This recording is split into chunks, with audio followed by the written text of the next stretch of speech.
Okay, so welcome back to the class again. No doubts from the previous class? No? Okay, great. So we will be moving now. I guess last day we saw about the components of reflection. Okay, components of reflection. है?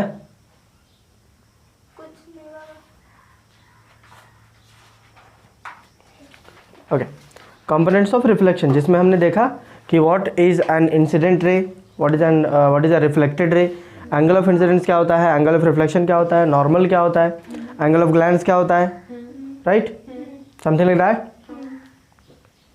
Fine. Okay, आज हम थोड़ा सा आगे बढ़ेंगे. Now will be seeing, जैसे कोई भी एक रिफ्लेक्टिंग सरफेस है, ठीक है, एक रिफ्लेक्टिंग सरफेस है, then that reflecting surface must show you some kind of reflection. अगर कोई रिफ्लेक्टिंग सरफेस है तो उससे आपको रिफ्लेक्शन मिलेगा, ठीक है, बट वो रिफ्लेक्शन है कि नहीं है ये हमें कैसे पता चले, ठीक है, how will we come to know कि जो हुआ है वो रिफ्लेक्शन है कि नहीं, ठीक है. तो रिफ्लेक्शन होने के लिए एक बहुत इंपॉर्टेंट चीज़ है, दैट इज़ कि द रिफ्लेक्टेड रे और द होल फेनोमेनन जो भी वहाँ पे हो रहा होगा, रिफ्लेक्शन जो भी हो रहा होगा, that must follow the laws of reflection. Reflection होने के कुछ नियम हैं. अगर वो नियम पर्टिकुलर जगह पे जो भी ढाई ढोई जो भी हो रहा होगा, तो अगर वो लॉज ऑफ रिफ्लेक्शन को फॉलो अप करता है, देन वी कैन से कि यस रिफ्लेक्शन हुआ है या हो रहा है, अदरवाइज नहीं. इसको हम कहते हैं लॉज ऑफ रिफ्लेक्शन. समझा? आप शुरू से भी पढ़ के रखा होगा आपने. लॉज ऑफ रिफ्लेक्शन बहुत ज़्यादा टफ नहीं है, बस उसको जो अगर समझते हैं तो अच्छी बात है, नहीं समझते हैं तो भी समझा दें, ठीक है. चलिए, तो हम पढ़ेंगे अभी लॉज ऑफ रिफ्लेक्शन. जो हुआ है वो कैसे जानेंगे कि रिफ्लेक्शन हुआ है कि नहीं. तो लॉ रिफ्लेक्शन होने के जो कानून है, जो नियम है, वो उसे फॉलो अप करना होगा. अगर फॉलो अप हो रहा है देन वी कैन से कि यस रिफ्लेक्शन है, अदरवाइज नहीं, ठीक है. समझे? आपके काम को आसान बनाने के लिए आपको बता दें कि हमें 10-20 लॉज नहीं पढ़ने हैं. We just have to go through 2 laws. Reflection के केवल 2 ही लॉज हैं. कहीं पर भी कुछ भी ऐसे सुई सुई ऐसे ऐसे हो रहा होगा, आपको पूछा कि बताइए रिफ्लेक्शन है कि नहीं है, तो उस केस में you just have to check these 2 laws. आपको ये 2 लॉज जो अभी हम लोग पढ़ेंगे वो केवल चेकआउट करना है कि क्या ये दोनों उसमें फिट हो रहे हैं या नहीं हो रहे. फिट हो रहे होंगे तो ठीक है, नहीं फिट हो रहे होंगे तो ठीक नहीं है. समझ गए कि नहीं? समझ में आया? ओके, आइए सब थोड़ा सा देख लें. If this is my reflecting surface, ये था हमारा इंसिडेंट रे और ये था हमारा रिफ्लेक्टेड रे और ये था हमारा नॉर्मल. ये है एंगल आई और ये है एंगल आर, राइट, ये था ना. And this one was my theta and this one also was my theta. बोले तो एंगल ऑफ ग्लैंस, ठीक. खैर एंगल ऑफ ग्लैंस का आपको बहुत ज़्यादा काम अभी इस साल नहीं आएगा, बट ठीक है, जान रहे हैं तो थोड़ा सा तो है ही है, बता दिए.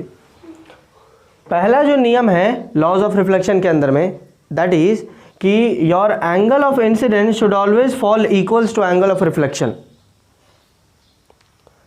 जो आपका एंगल ऑफ इंसिडेंस होगा वो आपके एंगल ऑफ रिफ्लेक्शन के हमेशा बराबर होगा, हमेशा. ये दोनों, ये 30 है तो ये भी 30 होगा, ये 35 है तो ये भी 35 होगा. नो मैटर कितना है, दोनों के दोनों बराबर होंगे. कैसा भी आपको दिख रहा होगा, अगर बराबर नहीं भी दिख रहा है और बराबर है, ठीक है, तो रिफ्लेक्शन का लॉज को वो सेटिस्फाई करता है. Angle of incidence should always be equals to angle of reflection. Clear? आसान है पहला नियम, है ना. दूसरा जो कि ये कहता है कि यहाँ पे देखिए, दूसरा नियम कहता है, इसको देखो, ये क्या है, इंसिडेंट रे, ठीक. ओके, तो इंसिडेंट रे पकड़ लीजिए. ये क्या है, रिफ्लेक्टेड रे, ठीक है, ये पकड़ लीजिए. और ये रहा नॉर्मल, इन तीनों को, ठीक. The incident ray, the reflected ray and the normal. The incident ray, the reflected ray and the normal, ये तीनों के तीनों सेम प्लेन में ही होंगे. सेम प्लेन, सेम प्लेन कहने का मतलब है कि सपोज दैट कि ये हमारा एक प्लेन था, ठीक है, ये एक प्लेन था, तो ये रिफ्लेक्टिंग सरफेस जो है हमारे प्लेन को दो हिस्सों में बांट दिया। जैसे कल पेपर वाला जो डिवीजन किए थे, याद है भाई? अगर पेपर है आपका और आपने एक लाइन खींच दिया ऐसे, तो आपका पेपर जो है वो दो हिस्सों में बटा ना, दो हिस्सों में बट गया, टुकड़े टुकड़े नहीं हो गए, लेकिन बट तो गया ना। आई होप कि आप समझ रहे होंगे, ठीक है। तो ये जो आपका रिफ्लेक्टिंग सरफेस है, ये आपका जो रिफ्लेक्टिंग सरफेस है, आपके पूरे प्लेन को दो हिस्सों में बांट दिया, एक ये और एक ये, ठीक है। तो आप देखिए कि इंसिडेंट रे, रिफ्लेक्टेड रे और नॉर्मल, ये सारे के सारे क्या एक ही प्लेन में नहीं है? क्या ऐसा है कि इंसिडेंट रे यहाँ है तो रिफ्लेक्टेड रे इस वाले प्लेन में है, या नॉर्मल कोई तीसरे प्लेन में है ऐसा? नहीं। कुल मिला के, और अगर आपको बताने की कोशिश करें हम, तो सपोज दैट कि this is my reflecting surface, ये मेरा रिफ्लेक्टिंग सरफेस है, ठीक है। तो इंसिडेंट रे भी इधर ही रहेगा, रिफ्लेक्टेड रे भी इधर ही रहेगा, और नॉर्मल भी इधर ही रहेगा। कुछ भी ऐसा नहीं होगा जो रिफ्लेक्टिंग सरफेस के नीचे चला जाए। तो मैं यहाँ पे ऐसे रखे हैं तो इसलिए इसको नीचे बोल दिए, अगर कुछ ऐसा होता तो इधर नहीं जाएगा। क्लियर? क्लियर है? क्लियर है? स्टेटमेंट आसान है, बोल सकते हैं। The incident ray, the reflected ray and the normal, all of them lie in the same plane. तीनों के तीनों सेम प्लेन में ही होंगे। सिंपल है? फिर से, the incident ray, the reflected ray and the normal all lie in the same plane. Simple? बोल पाओगे? The incident ray, the incident ray, normal or reflected ray, all lies in the same plane. All lie in the same plane. Clear है? बोलिए। The incident ray, the reflected ray and the normal all lie in the same plane. साफ? Clear? दो ही नियम है। पहला, the angle of incidence should be equals to angle of reflection, और दूसरा कि the incident ray, the normal and the reflected ray, या the incident ray, the reflected ray and the normal all lie in the same plane. तो अगर कहीं पे कुछ इस प्रकार का फेनोमेनन हो रहा होगा और आपको पूछेगा कि बताइए रिफ्लेक्शन है कि नहीं है, तो आप सबसे पहले बात पूछिए उससे कि एंगल ऑफ इंसिडेंस कितना है और एंगल ऑफ रिफ्लेक्शन कितना है। तो बोलेगा इतना इतना है, तो देखोगे सेम है, तो फिर दूसरे कंडीशन में चल जाइए। दूसरे कंडीशन में, जब पहला ही सेटिस्फाई नहीं कर रहा तो दूसरा चेक करके कोच मिलेगा हमको, तो अब जो है वो दूसरे में चल जाइए। बोलिए साथ तीनों एक से प्लेन में है, ठीक है, तो रिफ्लेक्शन है, अदरवाइज नहीं। समझ गए क्या? नहीं? इसका स्टेटमेंट लिख लेंगे, angle of incidence is equals to angle of reflection. दूसरा हम लिख दे रहे हैं, ऑल्दो याद है, द इंसिडेंट रे,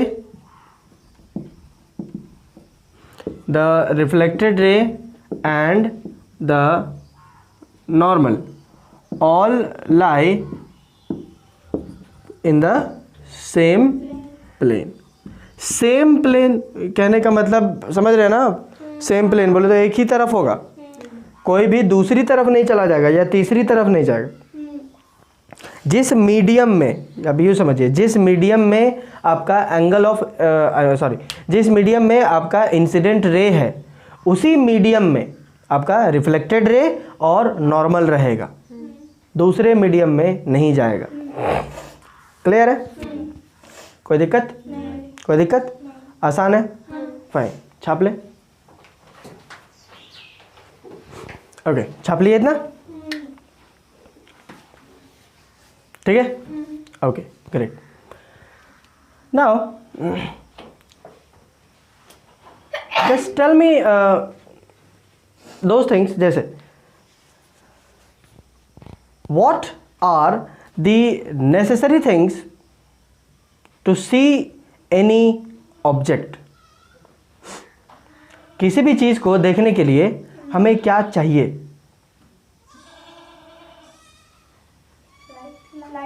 लाइट, आँख।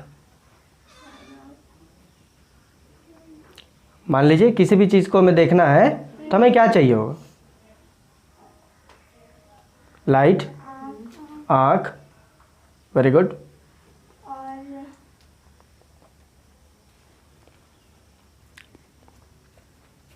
लाइट, आँख, गुड।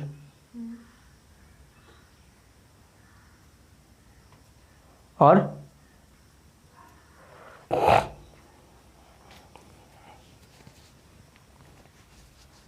हम्म।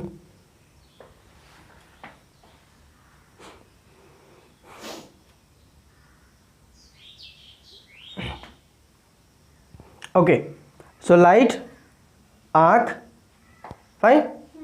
ओके, तीसरी चीज़ जो हमें इम्पॉर्टेंट है वो कि the object that has to be scene,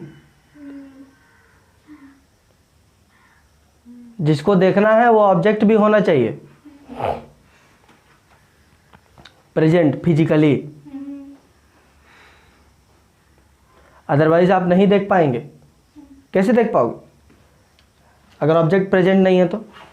like you can not see anybody's anger, you can not see anybody's hunger, you can not see anybody's love. ये सब दिखता है क्या? वो तो हम पूछ रहे हैं, दिखता है? नहीं, बिकॉज दीज आर इमोशंस। ये आपको जो है वो फिजिकल प्रेजेंस नहीं है इसका। हाँ, आपको चेयर दिखेगा, कुर्सी दिखेगा, पंखा दिखेगा, है ना, किसी में बुराइयां दिख जाएंगी, क्यों रे? हाँ, खैर, anyways, so these things are important for anything to be seen, right? ऐसा हम समझते हैं, है ना। हम, मैं, तुम लोग भी आ रहे हो, ठीक है? खाली हम ही नहीं है, हमको तो ज्ञान है, इसलिए हम ही सब नहीं सोचते हैं कि ये सब हमको चाहिए। खैर, anyways, let me tell you today कि what do we actually need. हाँ, जाहिर सी बात है, आपने जो कहा वो है ही। जैसे लाइट का प्रेजेंस में ही आप देख पाएंगे। लाइट है लेकिन आँख नहीं है, तो फिर क्या फ़ायदा लाइट का? तो आँख भी होना चाहिए, बहुत बेहतरीन, ठीक है। और जिस चीज़ को हमें देखना है उसका भी प्रेजेंस होना चाहिए, ये तो बात सही है। What I am trying to tell you is कि हाउ दिस देखने का जो बिजनेस है वो कैसे काम करता है, how this principle of seeing works, काम कैसे करता है। क्या है ऐसा कि लाइट बत्ती बुता देंगे दिखेगा नहीं? What is happening over there? What is happening over there, ठीक है। And that adds to the second, I mean fourth condition from my side, ठीक है। चौथा कंडीशन, अभी तीन जान ना, चौथा कंडीशन समझ गए। सो चौथा condition is the principle of work, principle of seeing, ठीक है, दैट इज वर्किंग और नॉट। अब ये प्रिंसिपल ऑफ सीइंग क्या है, ये लिख मत देना एग्जाम में, प्रिंसिपल ऑफ सीइंग, ठीक है। आपको समझ में आया एक टर्मिनोलॉजी, इसलिए आपको बोल दिया, अदरवाइज ऐसा कोई टर्म है नहीं, principle of seeing and all. So what should be done, या व्हाट इज बीइंग डन, क्या हो रहा है, ठीक। आइए जानते हैं। मान लीजिए कि सबसे पहले हम मानते हैं कि चलो मुझे रिसु को देखना है, सपोज दैट मुझे रिसुआ को देखना है, ठीक है। तो लाइट होना चाहिए, बिकॉज अंधेरे में दिखेगी नहीं, ठीक। लाइट जुगाड़ कर लिए, ट्यूबलाइट शब्द ने है, ठीक। दूसरी चीज़, मेरा आँख ठीक होना चाहिए, तो ठीक है, चेक कर लिए, है ना, दूर तक दिखाई देता है मेरे को, फाइन। और तीसरी चीज़ कि रिसु का प्रेजेंस होना चाहिए, यहाँ पे प्रेजेंट भी है, ये दिखाई भी दे रही। यही बात हमें जानना है कि दिख कैसे रही। अदरवाइज अगर ये प्रेजेंट नहीं होती तो कैसे देखें? जैसे रिसु के पापा यहाँ प्रेजेंट नहीं है तो हम कैसे देखेंगे उनको, ठीक है। ओके, तो ये हो क्या रहा है, ये सारी चीज़ें जो है जो प्रेजेंट है उसमें से होता ये है कि द सोर्स ऑफ लाइट, ये जो सोर्स ऑफ लाइट है, this light should fall on the object first of all, fine. The source of light, ये जो लाइट का रे है, सोर्स ऑफ लाइट से क्या निकलेगा, लाइट रेज निकलेंगे ना।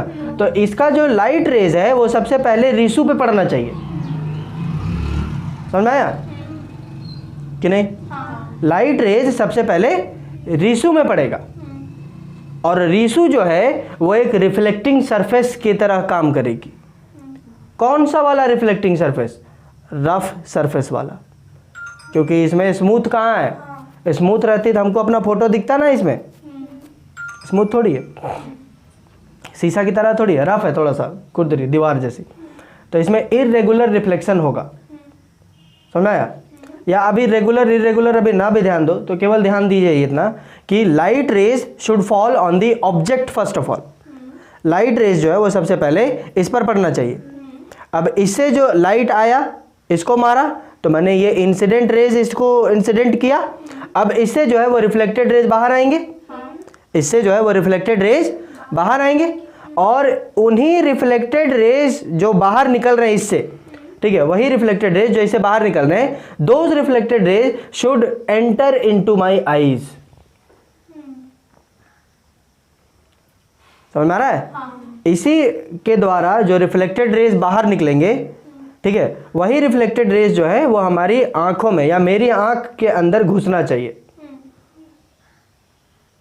तब जा करके हम देख पाएंगे कि रिसू प्रेजेंट है या रिसू है। अगर इनमें से कोई भी एक फेनोमेनन नहीं हो रहा है तो इसका मतलब है कि I will be not be able to see the particular object. इस बात को मान पाना बड़ा मुश्किल है कि light should fall on the object first. इस बात को मान पाना बहुत मुश्किल है। ऐसा कैसे ही का बोल दिए लाइट पहले ऑब्जेक्ट पे पड़ना चाहिए? जी यस जाने मन, सबसे पहले लाइट जो है वो ऑब्जेक्ट में ही पड़ना चाहिए। अगर ऐसा नहीं होता I just give you an example जिससे आपको थोड़ी सी क्लैरिटी आ जाएगी कि हाँ वाकई में light should fall on the object first of all. ठीक है, आइए देखिए, सपोज दैट कि मान के चलिए कि बिजली कट जाए लाइट वाइट कट जाए, ठीक है। अब आपको कुछ देखना है, आपके हाथ में टॉर्च है, ठीक, टॉर्च है, तो टॉर्च का लाइट तुम कहाँ मारोगे जी? ऑब्जेक्ट में ना, कि आंखें हम तुम लेते हो ऐसे करके, अगर हम चुजरा ऐसे मार के चलेंगे? Why? Because of the same thing. आप जाने अनजाने, आप जानते नहीं थे but then also you have done this. आप हमेशा से यही करते आए हैं कि टॉर्च का लाइट सबसे पहले ऑब्जेक्ट में आप मारते हैं, हमको दिख नहीं रहा, घुराओ इन्हें घुराओ। टॉर्च का लाइट जब भी आप मारते हैं तो सबसे पहले ऑब्जेक्ट में मारिए और उसके बाद आपको दिखाई देगा। क्यों? क्योंकि लाइट रेज उसको स्ट्राइक किया, स्ट्राइक करने के बाद वहां से रिफ्लेक्ट किया और रिफ्लेक्ट करने के बाद आपकी आंख में घुसा, तब आपको दिखाई देगा, अदरवाइज नहीं। ऐसा होता तो हम, अगर ऐसा नहीं होता तो हम जो है अपना टॉर्च जो है, टॉर्च जो अपना आंख में मारते ऐसे करके, क्या हुआ तेरे को, काम कर मिलने दिख नहीं रहा। But do we do that? नहीं, सबसे पहले हम ऑब्जेक्ट में मारते हैं, किसी के लिए भी। बोलिए, हो रहा है अब समझ में कि नहीं? हाँ, तो this is the condition for reflection. ये हो गए कंडीशंस ऑफ रिफ्लेक्शन। पहला कंडीशन क्या है कि the incident ray should fall on the object first of all, या the light should be incident on the object. ठीक है, ऑब्जेक्ट में इंसिडेंट होना चाहिए और ऑब्जेक्ट में इंसिडेंट होने के बाद द रिफ्लेक्टेड रेज जो वहां से निकलेंगे वो आपके आंख के अंदर घुसना चाहिए। समझ में आया कि नहीं? समझ में आया कि नहीं? क्लियर है? क्लियर है? ओके। अब सवाल यहाँ पे थोड़ा सा और कि इससे जो रिफ्लेक्टेड रेज आए वो एक्चुअली मेरे आंख में जाने के बाद कर क्या रहा है? What is happening? तो सिंपल सी लॉजिक यहाँ पर ये है कि इंसिडेंट रे इससे इसको मारने के बाद जो रिफ्लेक्टेड रे जो इससे बाहर निकला वो मेरी आंख में जा करके दोज रिफ्लेक्टेड रेज जो मेरा आंख कैप्चर कर रहा है, ठीक है, और वो रिफ्लेक्टेड रेज जो है वो मेरी आंख में जा करके मीट कर रहे हैं। Those reflected rays are meeting in my eyes, inside my eyes, मेरे आंख में, इनफैक्ट आपके आंख में भी, आंख आपका ठीक है तो आपके आंख में भी यही सेम फेनोमेनन हो रहा होगा। समझे? तो रुकने बोल दो प्लीज। चल गए जो ऐसे करो, फोन कर दीजिए ना।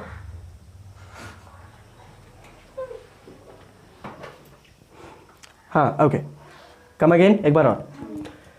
हमने कहा कि लाइट जो है वो इंसिडेंट करना चाहिए ऑब्जेक्ट में, ऑब्जेक्ट से इंसिडेंट करने के बाद रिफ्लेक्ट भी करेगा। तो रिफ्लेक्टेड रेज जो है वो मेरे आंख में आकर के क्या करते हैं, तो हमारे आंख में आकर के वो रिफ्लेक्टेड रेज मीट करते हैं, मिल जाते हैं। इतने ऐसे ऐसे आ रहे थे, ऐसे ऐसे आ रहे थे और यहाँ आंख में जाने के बाद ऐसे करके मीट कर जाएंगे, एक पॉइंट पे आकर के मीट कर जाएंगे। समझा? तो हमारी आंख में वो कौन सा जगह है जहाँ मीट करता है? तो that is the retina of our eye. हमारे आँख के अंदर में एक पोजीशन है जिसको हम कहते हैं रेटिना। ह्यूमन आई जब पढ़ेंगे तो समय आपको दिखाएंगे, अभी केवल जान लीजिए कि रेटिना नाम का एक जगह होता है, वहाँ पे जाकर के मीट करते हैं, समझ आया। अगर वो मीट ना करें तो हमें दिखाई नहीं देगा। क्यों? क्योंकि मीट करने की वजह से हमारी आँखों के अंदर में एक इमेज बनता है, एक क्या बनता है? इमेज बनता है। इमेज है क्या? समझे? इमेज है क्या? ये सारी चीज़ें जो आपको पढ़ाई जा रही हैं वो सब कुछ इमेज को आप समझ पाएँ इसलिए पढ़ाया जा रहा है। Light reflection is everything, is nothing, is everything. क्या क्या बोल रहे हैं? What I mean to say is कि light is nothing but image formations. Reflections is nothing but the image formations. और अगर आप लाइट और रिफ्लेक्शन पढ़ रहे हैं मतलब कि you are going to be taught everything about image image image and image, बस और कुछ नहीं। सुध के उठने के बाद अजीब अजीब मेरा मुंह से निकलने लगता है फंबलनेस, चलिए सुबह सुबह हम क्लासेस नहीं रखते हैं ज़्यादा, बिकॉज आदमी सोचे काका बोल रहा करे है कि नहीं। फाइन। सो इमेज फॉर्मेशन मतलब कि ये जो रिफ्लेक्टेड रेज आते हैं, those reflected rays meet at one point, और मीट करने से क्या होता है कि formation of image takes place. Image क्या है? इमेज जिसको हिंदी में हम लोग फोटो बोलते हैं, फोटो ठीक है। एक्चुअली फोटो अंग्रेजी शब्द है, फोटो माने लाइट होता है, समझे। लेकिन आप फोटो माने समझते हैं ऐसा वाला फोटो, मस्त फोटो आया वैसा, समझे कि नहीं? बुझा रहा है? इमेज, ये सारा कुछ जो है वो आपको एक ही चीज़ के लिए पढ़ाया जा रहा है, that is image formation. Image formation. Image है क्या? Image is actually a collection of so many what so many image is actually a collection of so many reflected rays का मीटिंग पॉइंट के कलेक्शन को हम image कहते हैं। देखिए थोड़ा ज़्यादा टेक्निकल हो गया, आपको पता नहीं समझ में आएगा नहीं। जैसे कहने का मतलब मेरा समझो कि आप मुझे आप लोगों के बाल दिख रहे हैं, क्योंकि ऑब्जेक्ट आई मीन लाइट जो है वो आपके बाल में पड़ रहा होगा और बाल से रिफ्लेक्ट होकर के मेरे आँख में जा रहा होगा, और बाल का रिफ्लेक्टेड रेज मेरे आँख में मीट कर रहा होगा। तो मैंने बाल का फोटो बनाया, बाल का मीटिंग पॉइंट हुआ, आई मीन बाल से आने वाले रिफ्लेक्टेड रेज का मीटिंग पॉइंट हुआ। उसी प्रकार से आपका हर पार्ट मुझे जो दिख रहा है उसका रिफ्लेक्टेड रेज का मीटिंग पॉइंट बन रहा होगा मेरे आँख में, तभी तो सारे पार्ट्स दिख रहे हैं, अदरवाइज कैसे दिखेगा? समझाया? तो आपका पूरा फोटो जो है it is actually a collection of so many reflected rays, meeting point of so many reflected rays, समझे। Millions and millions of reflected rays के मीटिंग पॉइंट को ही इमेज बोलते हैं, या कलेक्शन को ही collection of the meeting points of millions and millions of reflected rays is known as image, उसको हम इमेज बोलते हैं। अब ये जो इमेज है वो दो तरीके के होते हैं, there are two types of images, ठीक है। हाथ जो है अपनी ठुड्डी से निकाल के गर्दन गिर जाता है तुम्हारा नीचे, तो उसको सहारा क्यों दिए हुए हो? तो फुंसी को साफ करवाइए, है ना, नहीं तो हम फोड़ा कर देंगे, फिर बोलना फोड़ा फुंसी हुआ मुझे, है कि नहीं? हाँ, गर्दन लटक नहीं रहे हैं कि गिर जाता, तुम्हारा सहारा नहीं देते हो तो, हैं? क्रीपर है तुम्हारा। इमेज फॉर्मेशन, इमेज जो होते हैं वो दो तरीके के होते हैं जाने मन, ठीक है। There are two types of images. Fine, आइए पहले नाम बता देते हैं। पहला जिसको हम कहते हैं रियल इमेज, और दूसरा जिसको हम कहते हैं वर्चुअल इमेज। अब रियल इमेज और वर्चुअल इमेज क्या है? तो रियल इमेज और वर्चुअल इमेज सिर्फ से और सिर्फ एक बात पे डिपेंड करता है, वो ये कि आपके जो रिफ्लेक्टेड रेज आ रहे हैं, आपसे जो रिफ्लेक्टेड रेज आ रहे हैं उनका वाकई में मीट हो पा रहा है या नहीं। If the reflected rays are meeting actually, वाकई में सच में अगर मीट कर रहे होंगे तो we get a real image, ठीक है। और अगर वो मीट नहीं कर रहे हैं, ऐसा लग रहा है जैसे वो मीट करता होगा, तब आपको बनेगा एक वर्चुअल इमेज। रियल इमेज और वर्चुअल इमेज में टेक्निकल डिफरेंस यही है। अदरवाइज अगर आप समझने के लिए आप समझ सकते हो, अगर आप समझना चाहते हो, जैसे कॉन्सेप्ट रखना चाहते हो दिमाग में, तो ये इस बात से रखिए, रियल इमेज वो इमेजेस होते हैं जो एक बार आ गए तो फिर वो जाएंगे नहीं, समझाया? वो हमेशा के लिए रह जाएंगे या रहेंगे, आप नहीं भी रहोगे तब भी रहेगा। लेकिन वर्चुअल इमेज वो इमेजेस होते हैं जो आप गायब तो आपका फोटो गायब। जैसे आप ड्रेसिंग टेबल में आप अपना फोटो तस्वीर देखिए, शीशे में आप अपना तस्वीर देखिए, जब तक तुम अब जो है शीशे के सामने रहोगे तब तक तुम दिखोगे, तुम गायब तो आपको तुम्हारा फोटो गायब दिखता है, फिर उसके बाद ड्रेसिंग टेबल तुम्हारा फोटो नहीं। क्यों? क्योंकि उस केस में आपका एक वर्चुअल इमेज बन रहा है। वर्चुअल इमेज क्यों? क्योंकि आपके रिफ्लेक्टेड रेज का एक्चुअल मीटिंग पॉइंट नहीं है, एक्चुअल मीटिंग पॉइंट नहीं है। ऐसा लग रहा है जैसे आपका रिफ्लेक्टेड रेज का मीटिंग पॉइंट है, बट है नहीं। ऐसा लगता है कि है, बट है नहीं। लेकिन रियल इमेज, जैसे आप कोई कैमरा से फोटो खींच लो, सेल्फी ले लो,